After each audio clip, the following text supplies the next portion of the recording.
Welcome to Through the Bible with Les Feldick, a 30-minute walk through the Scriptures, teaching in-depth Bible truths that change people's lives. Now, here's your host, Les Feldick. Okay, good to get back together, and we're ready for our fourth one this afternoon, and we're going to be looking at Isaiah chapter 1. What do you got up here, Jerry? Verse 25. But again, we always like to remind our listening audience that we're just an informal Bible study, and our whole scope of teaching is to help people study on their own and be able to compare Scripture with Scripture. Because a lot of times you can't just answer these things with just one verse. You have to take a composite of the whole. And that's our whole purpose for teaching, is not to make ourselves something that we're not, but just to be able to help the average believer become a good Bible student. Okay, let's go right back where we left off in our last program, which was still in Isaiah chapter 1. And let's see, let's look at verse 24. Jerry's got 25. Let's go back into verse 24 a minute. Therefore, saith the Lord, because remember what he was just dealing with, all the bribery and all the conniving in order to just make more for the individual with no concern about the widows and the fatherless, the orphans. Therefore, saith the Lord of hosts, the mighty one of Israel. See how all this is just strictly Jewish? We're not dealing with Gentiles here one bit. This is God dealing with His covenant people. He says, I will ease me of mine adversaries and avenge me of mine enemies. Now verse 25, I will turn my hand upon thee, that is the nation of Israel, and I will purely purge away thy dross and take away all thy tin. Now these are material things. I will restore thy judges as at the first, way back before they had a king, and thy counselors as at the beginning. In other words, it's going to go full circle. And we're getting ready now for the kingdom that's going to be introduced in the book of Isaiah in chapter 2.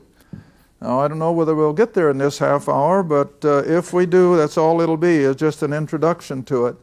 But now he's showing, and I guess the point I want to make before we go any further, all the way through Israel's history, first would come the judgment, and then would come the blessings. Always remember that.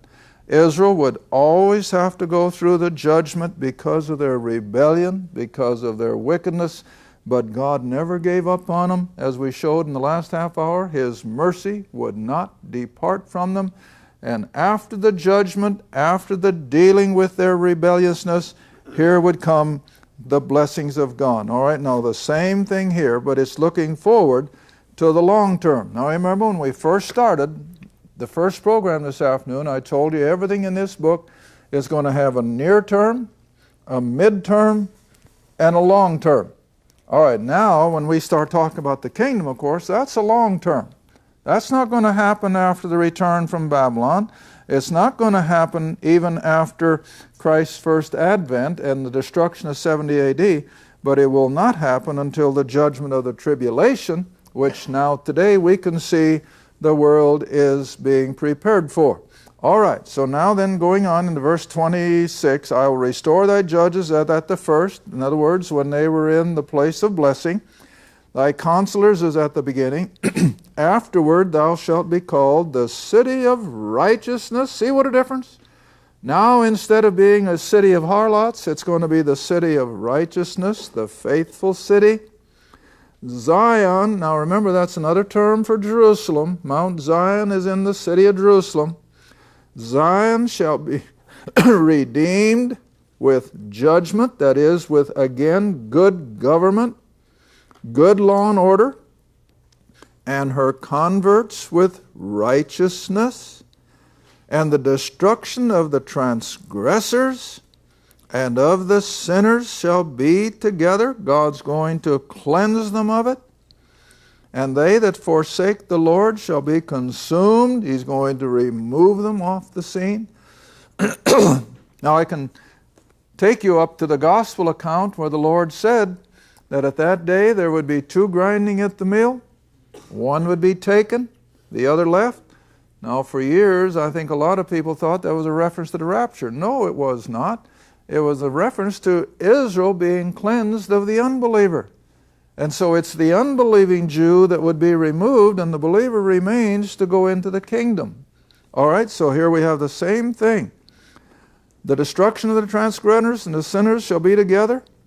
They that forsake the Lord shall be consumed. They'll be removed from the scene. Now verse 29. For they shall be ashamed of the oaks which you have desired. Now remember, we're talking about two different classes of people now. Now we're talking about the believing element, the remnant. And they will be ashamed of the oaks. Now, use your imagination, if you can, a little bit. Where do you suppose the Jews prepared to put their idols, or preferred to put their idols when they'd worship? Under the oak tree. The oak tree was almost an idol in itself because of its beauty and its stamina. All right, and so that's the reference, that under every oak tree there had been an idol. But now for these believing, the remnant that will be coming into the kingdom, they're going to be ashamed of what their forefathers had done, see? And they will be ashamed of the oaks which you have desired, and you shall be confounded for the gardens that you have chosen, because they chose them for idolatry. All right, now verse 30. For you, now remember, he's addressing the unbeliever. He's addressing the rebellious. For you shall be as an oak whose leaf fadeth. What does that mean? What's happening to the tree? It's dying. It's dying. And a dead oak tree is worthless. All right? And you'll be as a garden that hath no water. Have you ever seen a garden in Oklahoma that hadn't been watered about the last week of August? It's pitiful. Pitiful. Well, that's the analogy, see? You will be just like an unwatered garden that hasn't had rain. Now verse 31. The strong, those who were the eminent members of the nation of Israel, shall be as tow. Now, years and years ago I looked that word up, and it has reference to the flax that is used to weave linen. Now you know linen comes from flax straw. Tow was, if I remember correctly, was the flax straw out of which they made their beautiful linen. All right, and the strong shall be just like flax straw. And the maker of that linen, that is the weaver, will be like a spark. Well, what in the world will a spark do to flax straw? Poof! Goes up in a flame of fire. And they shall both, what? Burn together. And none shall quench them. Now, if it's a stretch, I think maybe we can include the dead oak tree of the previous verse. I'm not sure, but I think it all is analogous, that all of these things that are coming to nothing in the life of Israel will go up in a puff of smoke in the judgment of God.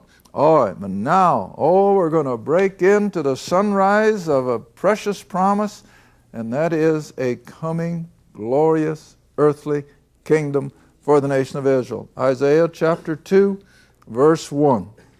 The word that Isaiah the son of Amos saw concerning Judah and Jerusalem. Now remember, like we said at the beginning, he is a prophet ministering in the southern kingdom of Judah and Jerusalem, but it also applies to the northern 10 tribes up in what we refer to as Israel. Now verse 2. It shall come to pass. Now, I've said it over and over. What is that? That's a promise, and what's going to follow? The prophecy. The promise and the prophecy. Here's the promise. It's going to happen. What is? That in the last days, the mountain of the Lord's house shall be established in the top of the mountains, and shall be exalted above the hills, and all nations shall flow into it. Now, in order to establish that he's talking about this coming earthly kingdom, just jump ahead with me to Daniel. Daniel chapter 2. because everything now is going to be prophetically looking forward to this glorious earthly kingdom on the earth, heaven on earth. And of course, Christ's first coming was a partial fulfillment of all that. But all right, in Daniel chapter 2, when he has seen the vision of Nebuchadnezzar, and how all the Gentile empires are pictured in that image, the head of gold, the chest of silver, the belly of brass, the legs of iron, the feet and toes of iron mixed with clay, which are representative of 10 nations coming together in a loose democratic form of government, as we see Europe doing today. All right, then he comes to the end of all that. Verse 43, and whereas thou sawest iron mixed with miry clay, I'm in Daniel 2:43, they shall mingle themselves with the seed of men, but they shall not cleave one to another, even as iron is not mixed with clay. I think that's a perfect picture of the European community today. Now then, verse 44, in the days of these kings, or these 10 governments in Western Europe, and that's why I feel we're getting so close to the end time. In the days of these kings, or these governments, shall the God of heaven set up a what? A kingdom which shall never be destroyed. And the kingdom shall not be left to other people. It's going to be Israel's kingdom under Israel's king. Now, I think I mentioned in one of my classes, either on the road or the other night in Oklahoma. Do you remember when the wise men came to King Herod? What were they asking for? Where is he that is to be born? King of the Jews. They knew what they were looking for. But did Israel? And then you get all the way to the crucifixion. What did old Pilate have put on the top of the cross? This is Jesus of Nazareth, the what? The King of the Jews. Even old pagan Pilate had a better understanding than the rank and file of Israel. Even Pilate had a better understanding than most in Christendom today. I trust you know that most of Christendom does not recognize a coming earthly kingdom. They don't know what you're talking about. But here it is. It will be a glorious kingdom which shall never be destroyed. Right in verse 44 of Daniel 2. And the kingdom shall not be left to other people. No invader is going to come in and overrun it. It shall break in pieces and consume all those previous kingdoms. It's going to be the only one left. And it shall stand forever. All right, now then, verse 45, he interprets the dream in light of that kingdom. Verse 45, forasmuch as thou sawest that the stone that crushed the image, remember? Inasmuch as the stone that was cut out of the mountain without hands, and that it broke in pieces the iron, the brass, the clay, the silver, and the gold. In other words, that whole image is bowled over, ground up by this coming stone, which is a reference again to Christ, who is always the stone of Scripture. All right?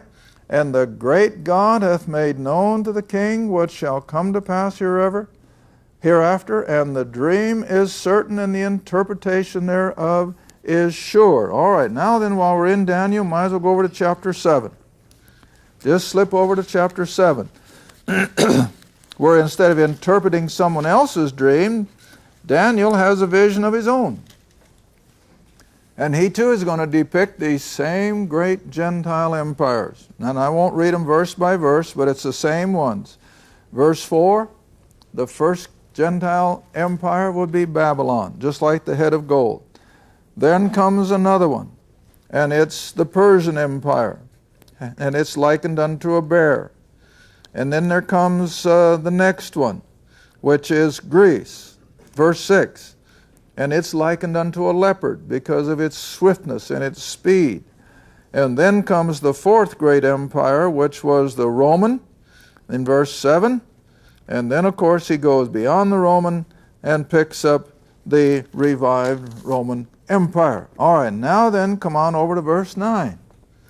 Now we're to verse 9. Daniel continues on explaining his vision. And it's identical with Nebuchadnezzar's dream. Now verse 9. I beheld till the thrones were cast down. All the Gentile empires have been obliterated.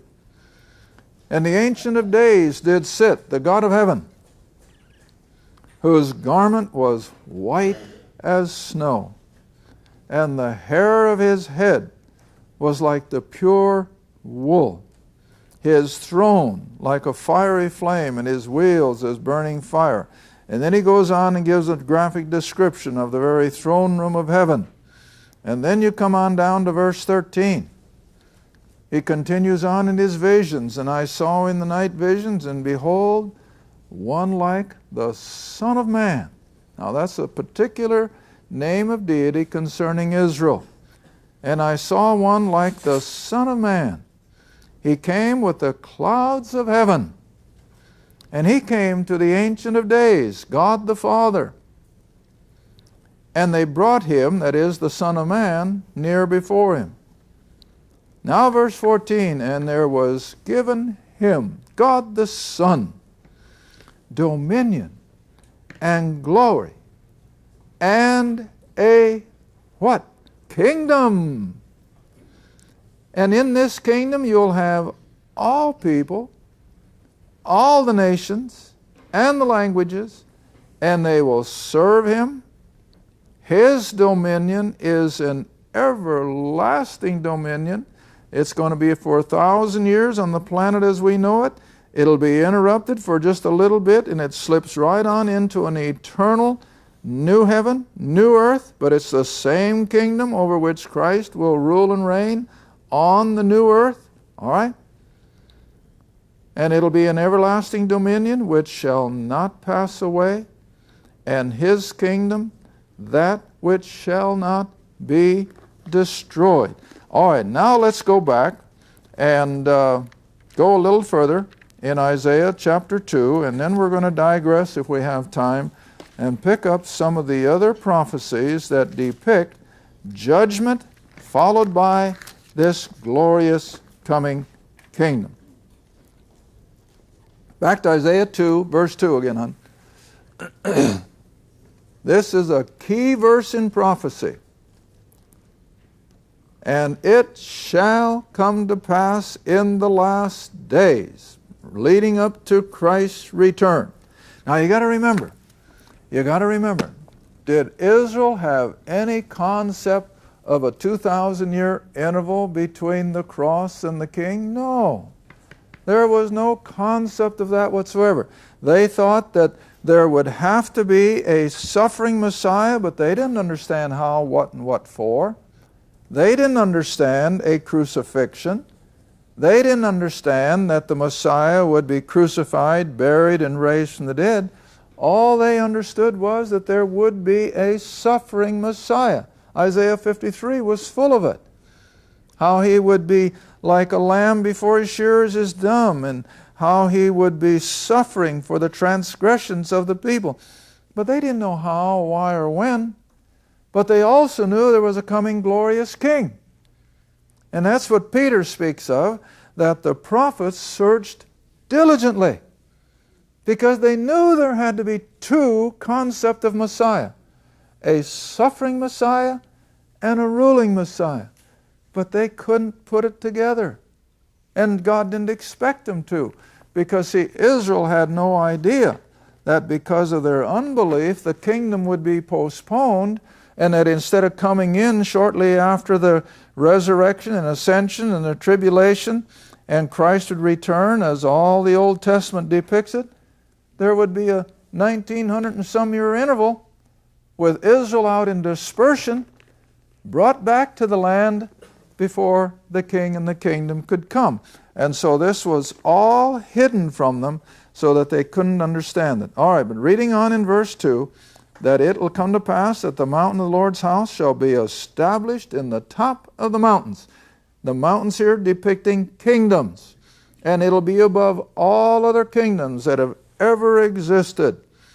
And it will be exalted above even smaller kingdoms and empires. And then here's the promise. all the nations shall flow into it. Now remember, there's no concept here of the intervening church age. There is no concept except that Israel would be the evangelists bringing the Gentiles to a knowledge of their God. Jump all the way up to Zechariah. Zechariah, chapter 8.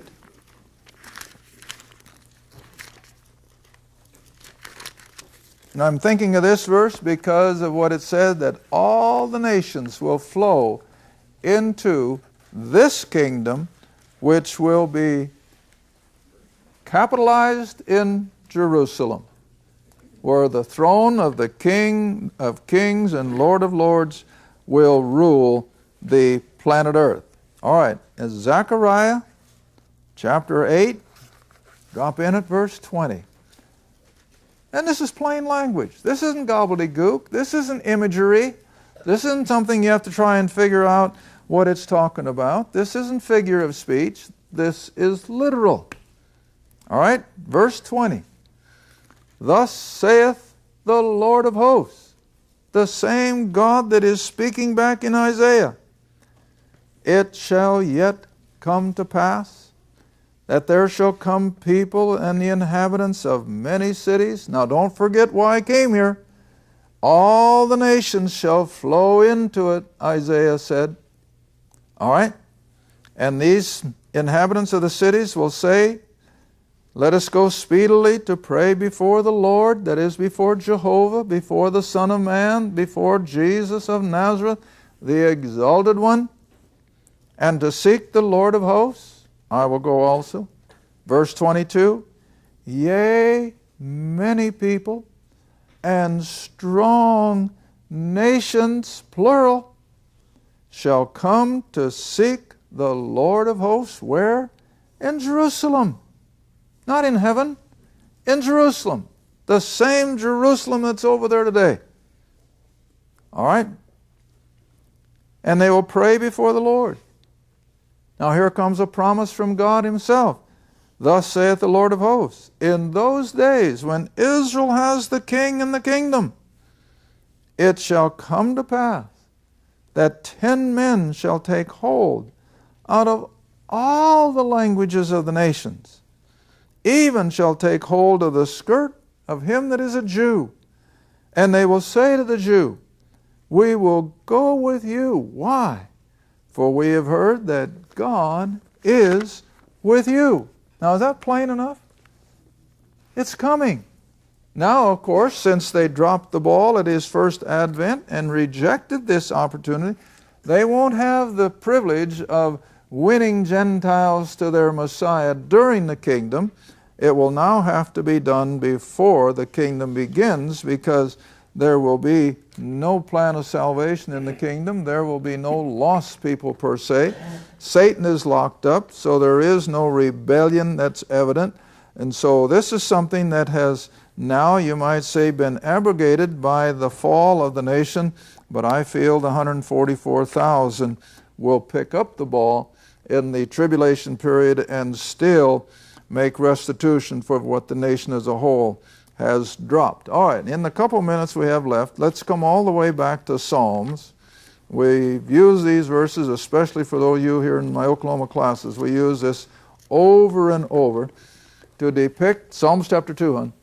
Psalms chapter 2, to depict the outline of this Old Testament program. And it's so clearly put. And yet, I'm afraid most of Christendom ignores it. It doesn't, again, need interpretation. I don't have to go and construct out of the Greek what it's saying. It's plain English. All right, verse 1. We got 3 minutes left, and I think I can do it. Verse 1 of Psalm chapter 2. Why do the heathen, the non-Jewish world, rage, and the people, Israel, in consort with them, imagine a vain thing? The kings of the earth, now as it then shook out, it was Rome, Pilate, set themselves, and the rulers, the high priests, took counsel together, not just Jews, but together with the Gentiles, And they rebelled against the Lord and against His anointed, saying, let us break their bands asunder and cast away their cord. In other words, they don't want God ruling in the affairs of Gentile or Israel. Just leave us to our own thing. Now, verse 4. This is God's response. He laughs a laugh of derision. Verse 5. Now, after they've rejected the king, they've crucified him. Rome carried it out. Israel demanded it, and it was accomplished. But he arose from the dead and went back to glory. Now verse 5. Then, after his rejection, then he shall speak unto them, that is, the whole world, in his wrath. Not love, not mercy. This is judgment. This is the tribulation. And he speaks them in his wrath. He will vex them. Now remember the pronouns. Who are we talking about? The whole world. Not just Israel. Not Israel exempted. It's Jew and Gentile are going to come under the horrors of this final 7 years of tribulation, which here is called the wrath and vexation. All right, now then, what follows the wrath and vexation? The blessings. And what's the blessing? Yet have I set my king upon the holy hill of Zion. Now, isn't that as plain as you can get it? There's the process. Humankind reject the Messiah of Israel. They put him to death. We know from Psalms 110 verse 1, God calls him back to glory to sit at the Father's right hand until he makes his enemies his footstool, which will happen during the tribulation. Then comes in the wrath and the vexation, the 7 years that Daniel 9 depicts. But when the 7 years have run their course, Christ returns, ushers in this glorious kingdom on earth, and he will rule and reign from Mount Zion in Jerusalem. That's the kingdom. And it's now promised from Psalms all the way up through until John the Baptist comes, and what does he announce? The kingdom of heaven is at hand. Why? Because the king was in their midst.